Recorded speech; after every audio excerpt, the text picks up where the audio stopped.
you. Councilman Jones. Greetings. This past week, it was a pleasure to sit and planning and zoning and see the hard work that they've been putting in for quite some time to finally get a map and up to date with the city streets and the correct planning and zoning zones. As well as today with the meeting as far as us discussing planning to move forward with our city streets and working in partnership with the county to get things going in the right direction. As well as today, I rode around the city to look at basically how our floodplains and the way that water runs off in different areas of the city that can cause flooding, and look forward to putting a strategic plan together to bring in front of council. As always, it is a pleasure and honor to serve. Councilman Williams. Good evening. One of the things I want to say is I want to say thank you to Mr. Silver and Mr. Glover. The streets, the roads on Orange Road are horrible, and they're getting worse by the day. Unfortunately, last week 2 students hit the humongous hole that was in the street, and both of them had blowouts that messed up their rims and their cars. I called Mr. Glover, and he came right out and he patched them up, but we're gonna have to do more than just patching them up. Also, I got an opportunity to ride over, Miss Kizzy had informed me of, we have a lot of people moving in, what are supposed to be storage houses, and they're turning them into houses, homes, or what have you. And so I had an opportunity, and I told Officer White about it, and he definitely took care of it. But we've got to pay attention to what's going on in the city as far as that. And also, I had an opportunity to go to Brookside. We can't just be concerned with Panther Hill. We've got to be concerned with Brookside as well. Brookside looks like the ghetto. I have pictures. It's awful over there, and we need to make those people who own those homes be accountable for the way they look and for the enormous amount of trash and overgrowth and everything that's out there. And so I will be getting with Officer White to see what we can schedule to do as far as sending these people fines. Thank you. Thank you. Councilman Wallace. As always, it's a pleasure to be in this position. First, I'm a member of the Prairie Chamber of Commerce, so we've been working hard to try to continue to help the businesses already in the city and just have a welcoming feeling to new businesses within the area. This May 31st, this Friday, there will be a mixer at 5:30 that the Public Relations Committee and the Membership Committee has been working on. And I'll be in the Alumni Building, so y'all are invited to come out. Free food, fun and fellowship, and networking.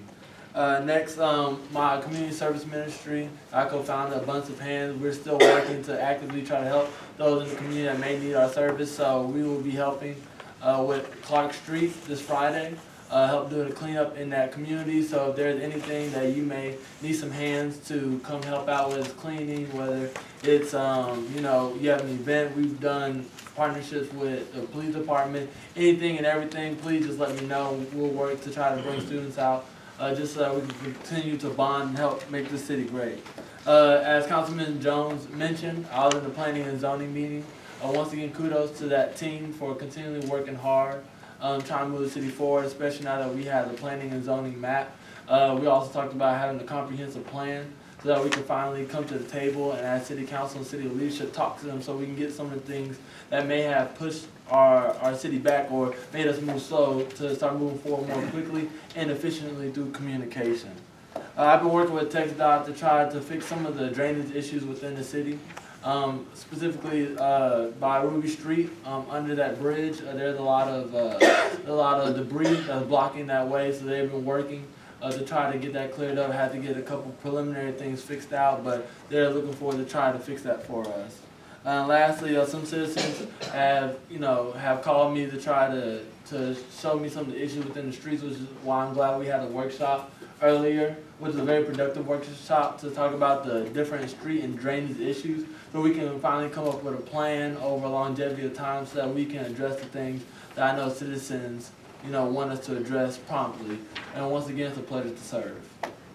Thank you, sir. Our Prairie Fire Department in trying to support them, ran across some grant information, and we needed the service area map, which Assistant Fire Chief Bordeaux shared with us earlier today. And in sending that in, it turns out that the response was, unfortunately, the service area extends well outside the city limits. The block group census data will not meet the beneficiary requirements for this grant, but just another opportunity to try to bring in some revenue and help those who serve and keep us safe in those manners. And working with the railroad, the final paperwork is in with them, and the water and sanitary sewer extension along James Muse Parkway is well underway. Councilor Griffin is going to be contacting the former city engineer, David Leindecker, who is still assigned to this project, for a couple of things that we need from the engineer standpoint, but it's getting closer and closer, and we are just excited about getting ready to put that out to bid.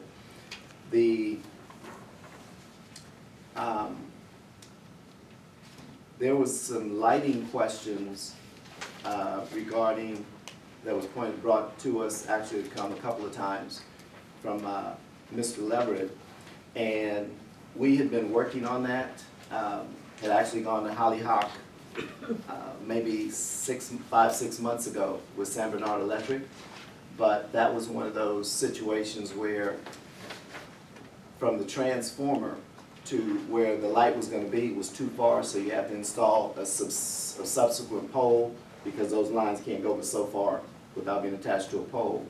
But I was informed that that has been taken care of. There's 2 more, but the Hollyhock one was taken care of yesterday, so that issue was checked. And in checking on the other with Miss Ashley Jackson, I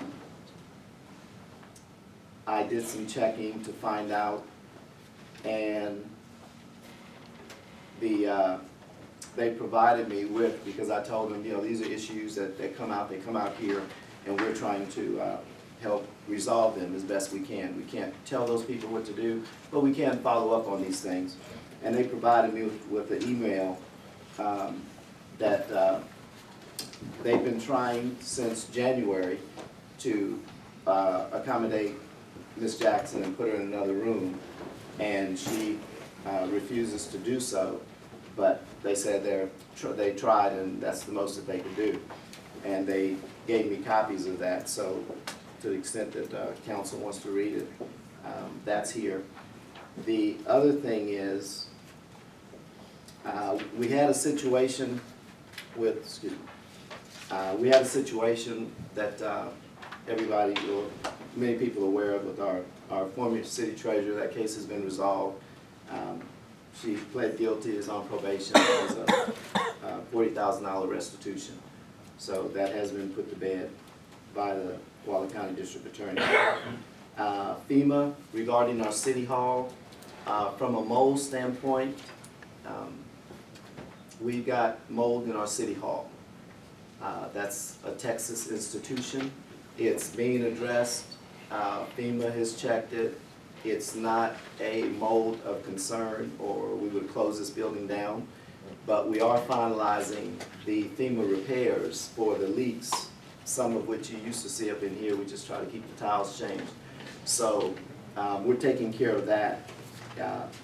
My office doesn't look nowhere near this nice. The walls and the windows, the paint's coming off and things like that. But again, we're getting it done. The FEMA process is a slow one, but it's also one where we're allowed to go after the funding without having to have our taxpayers, who already paid for this building, to pay to fix the repairs behind leaks. So fortunately, Judge Alexander is working well with me on that, and taking the lead on that, and we're getting that done.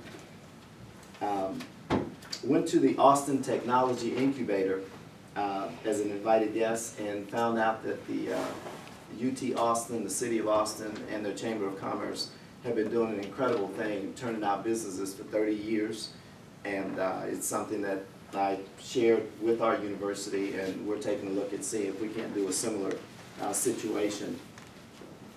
We had a meeting with our Public Works Department, for those of you who didn't know, to remain in compliance with the state and TCEQ. We had to roll our Public Works Department under USW because they have the requisite licenses and what have you, and that's really the bottom line. Our guys do incredible work, but that stuff requires some things with the state that they just don't have now, but training and everything will be coming forth with USW that the city hadn't been in a position to provide, and we're just finalizing the last piece of that contract because we're already on contract with them.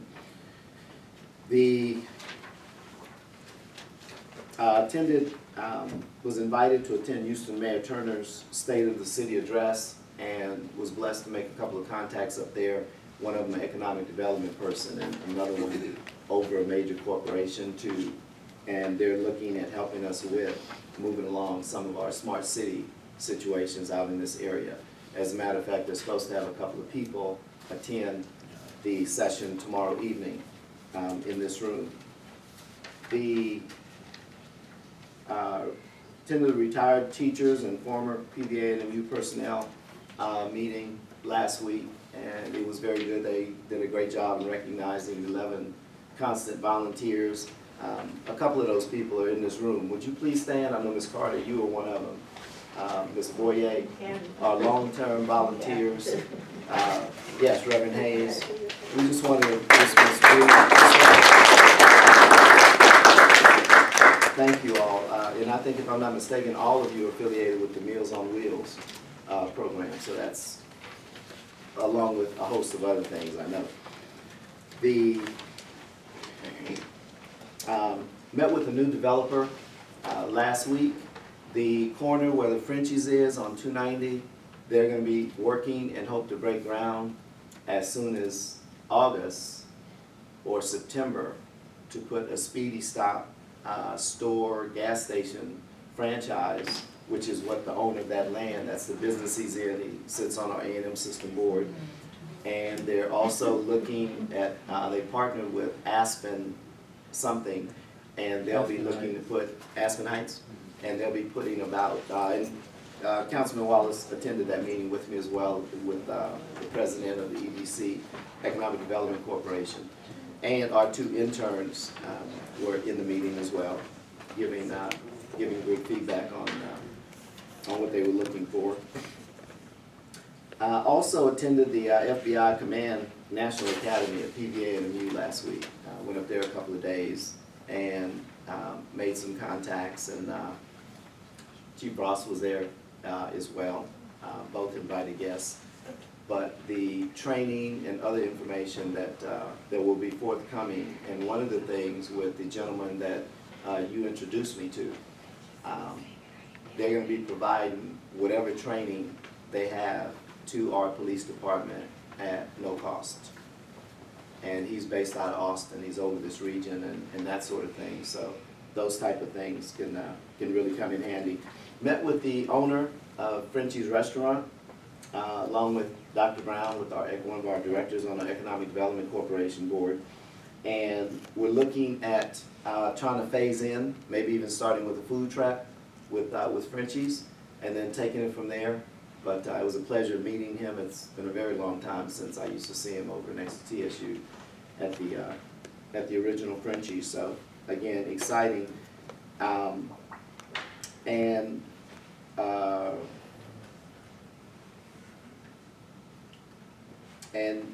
Spoke with a couple of people with the concerns that Dr. Brown shared regarding the Alta Vista 2 project, and supposed to be meeting with that lady soon, and we'll look to see about having her come here or do a session like what we're doing tomorrow with another project, so the residents can come in, share your concerns, and see what we can get them to do to address those concerns.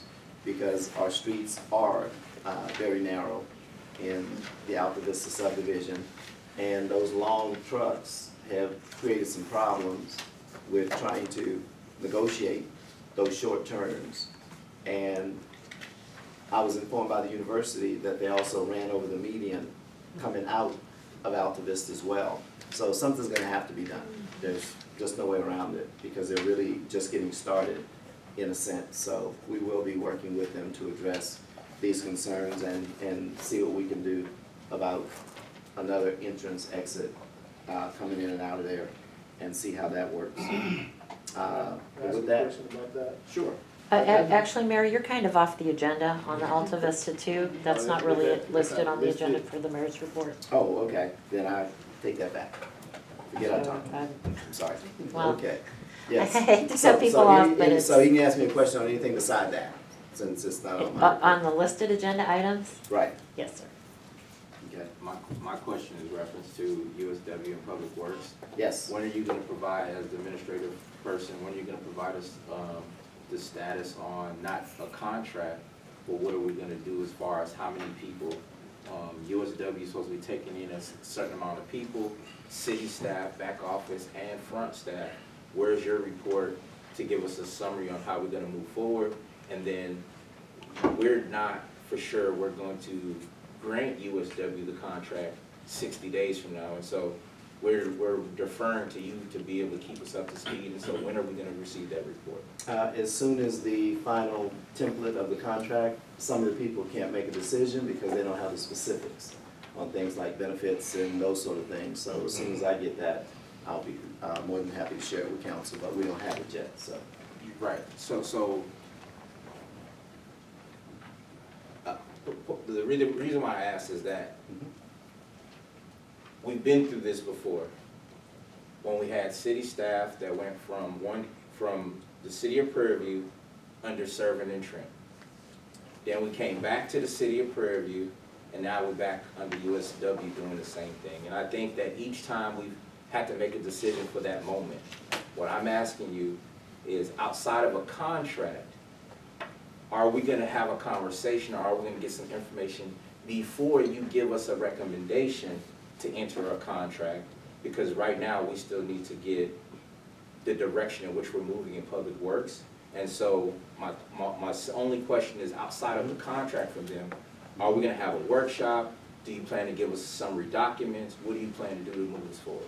Well, once we get the specifics, right now, there is nothing to have a workshop on, because until they lay out how it's gonna work, for example, Public Works, I'll just say Public Works directly, not city staff, as you mentioned. With Public Works, it's not an option. We have no choice. By law, and council was there with me, that's one of the things that saved us from a possible $10,000 a day fine.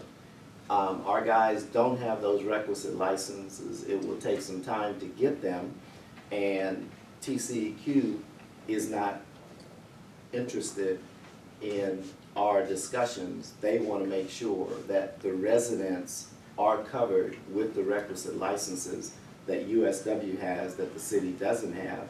And as you said, that was something several years ago that council decided to do with Severn Trent. I don't know if it was for those reasons, but this time it is, because we don't have those licenses. Matter of fact,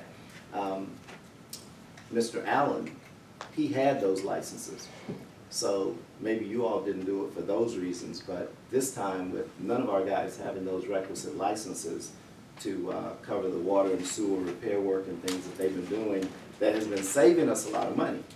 But they want to make sure that they've got the appropriate supervision and licensed personnel. Yes. And if I might, one of the things that we're doing is USW threw us a proposed contract to review, and I've asked them for different models, 2 from out of state, 2 from within Texas, because they do have variations on the operational model and how exactly they could be folded in as employees, how the licensing works, how the operational model works, and we have not yet given that recommendation back to the mayor. But I understand that all council's gonna wanna know what the options are, sure. Mr.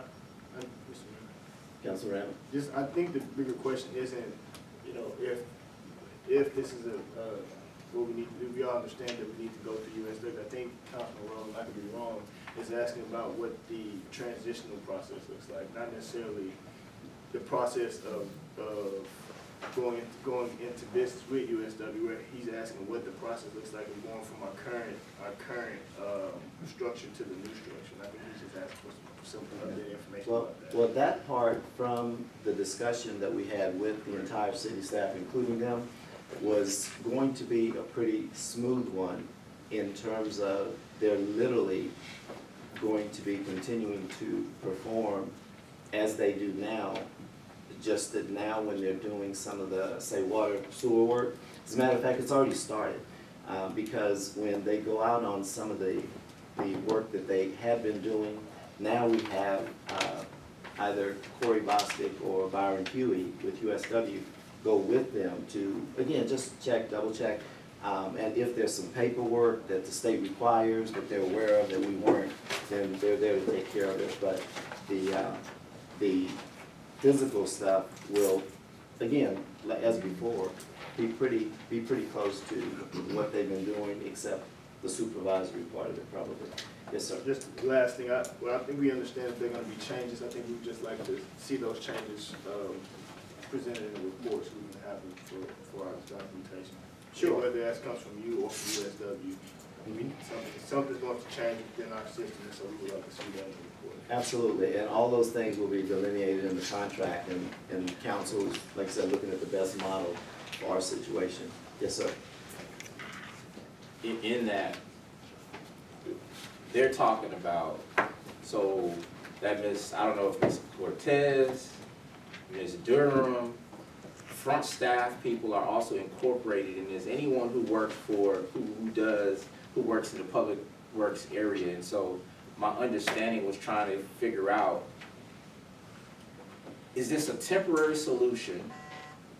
This is a long-term solution, or how, this is the conversation as far as, I just asked to be for a separate agenda item. So that's it. Okay, no problem. Item 6, discuss and consider approval of appointment of chief of police and process and procedures related to the appointment. Council? Yeah. Councilman Rowland? Yep, Mr. Mayor, I think that the last meeting, we got some information. I think we got the letter in a packet from Chief Solomon on his 2 weeks notice resigning from the position because he took another position.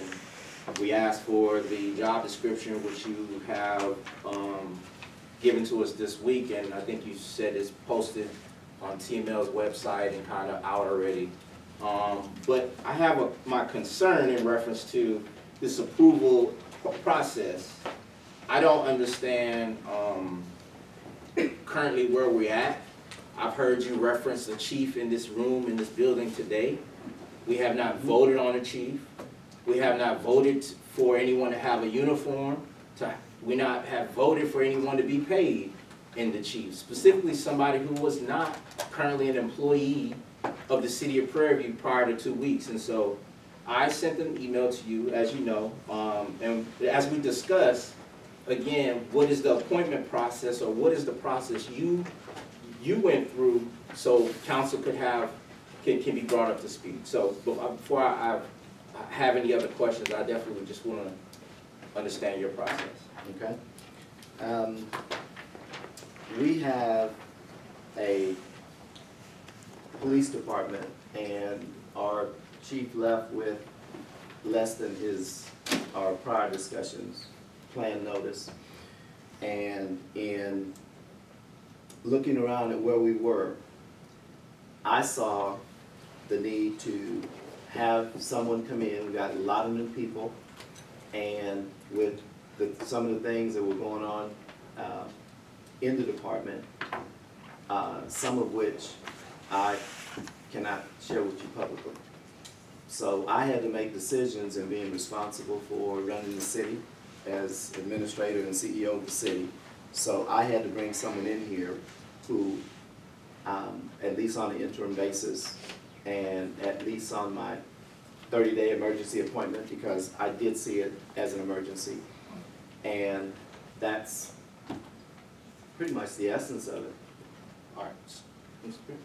So I definitely thought you was gonna give us a better answer.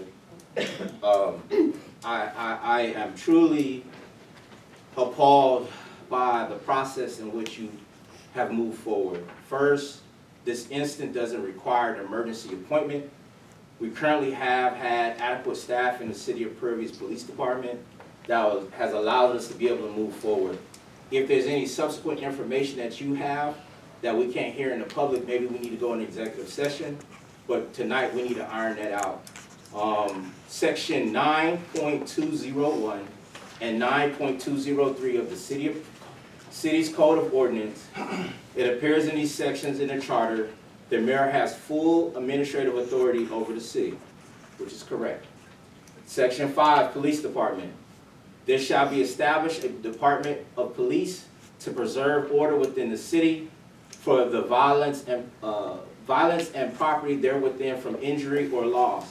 The Chief of Police shall be appointed by the mayor with the approval of City Council. Where did we delineate that from? The Chief of Police shall be Chief Administrative Officer of the department. He or she shall be responsible to the mayor of the administration of the department and the carrying out of directives of City Council.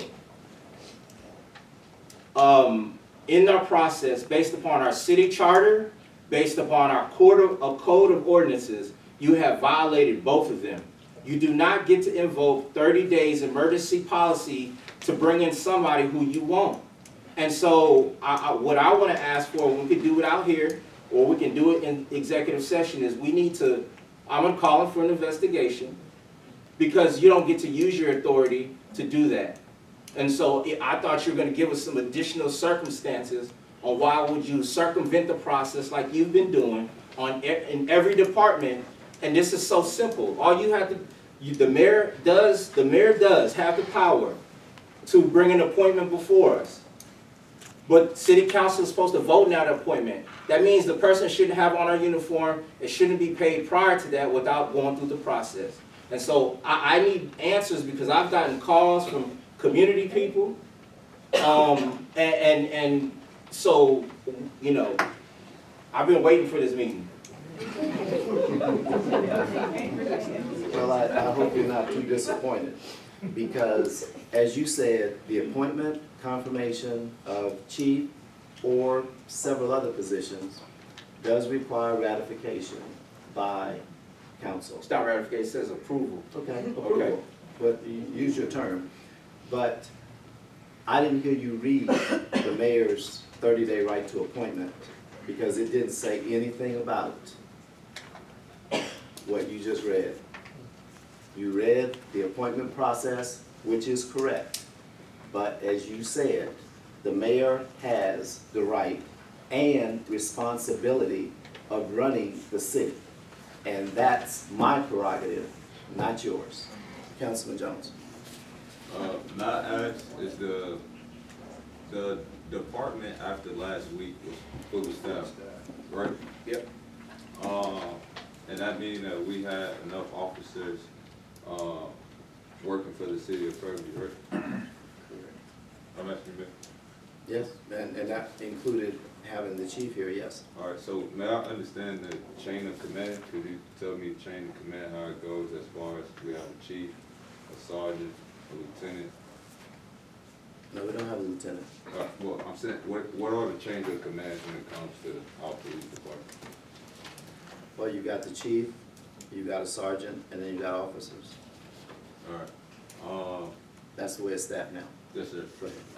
And at this moment in time, we have Sergeant Garrett, am I correct? Yes. Is there, what made this an emergency hire if we was fully staffed and we had a sergeant who's, don't quote me, but how many years, Sergeant Garrett, if I may ask, you've been with our police department? 20, And that's second behind Officer White, right? yes, we got 24. And if we had this kind of experience, what made you feel as though that it was an emergency to hire someone that wasn't from our fully staffed department? Several years ago, prior to becoming mayor, the city with the police department, ran into a situation, Mr. Johnson, was it $40,000 or $50,000 overpayments that we had to get everything straight because our guys were over the allowable. That was prior to the song. I know, but was it $40,000 or $50,000? Somewhere in that ballpark. In that ballpark. Okay, well, right now, Sergeant Garrett is at his max, and I worked with Chief to bring that down, and they weren't able to do it because Sarge gets calls out on different calls, so he's at his max. And the timing and to bring that down, again, those were decisions that I made with other information I'm not at liberty to share with you right now. All right, Can well, you could we clarify, know, at his max, can you clarify what that means, at his max? Yeah, I think officers are allowed a maximum of 480 hours in comp time. Anything after that, you have to pay overtime. And our overtime ran over the budget previously, and the having to pay those things. So it was a combination of taking care of those situations. I made a management business decision. There's nothing fancy about it. I made it. I own up to it. So you have questions about it, go ahead. So can you explain what the correlation is between him being at his max and overtime is as far as him in going from inside to appoint somebody for an emergency purpose? What's the correlation between the two? Well, the correlation was we lost one already, and we've got a budget to adhere to. And that was a decision I made. but that would help us pay our officers, right? If we just use the staff that we already have instead of rushing to have the emergency hire, we could probably substitute some of his cost. But may I move that we go into executive session because I feel that there was a lot of things that the council doesn't know, perhaps that can't be talked out. in open. Second, You need to cite the, personnel matters. Well, when you don't have the floor, you can't make a motion. Motion and the subsequent second are invalid. Mr. Mayor? Hold on just a second. Now, in light of, and if it's okay with council, I mean, we've got a room full of people looking to hear for other things. If we could run through the other items and then go to executive session, or you just want to stop now? Okay, who wants to make the motion? I'll entertain it. Councilman Jones? I move that we go into executive session, which code am I? it will be pursuant to 551.074 personnel matters, and I'm presuming that you may want to also add in there 551.071 consultation with attorney under the Texas Government Code. The City of Prairie City Council reserves the right to adjourn into executive session at any time during the course of this meeting to discuss, as authorized by Texas Government Code Sections 551.071, consultation with attorney, 551.072, deliberation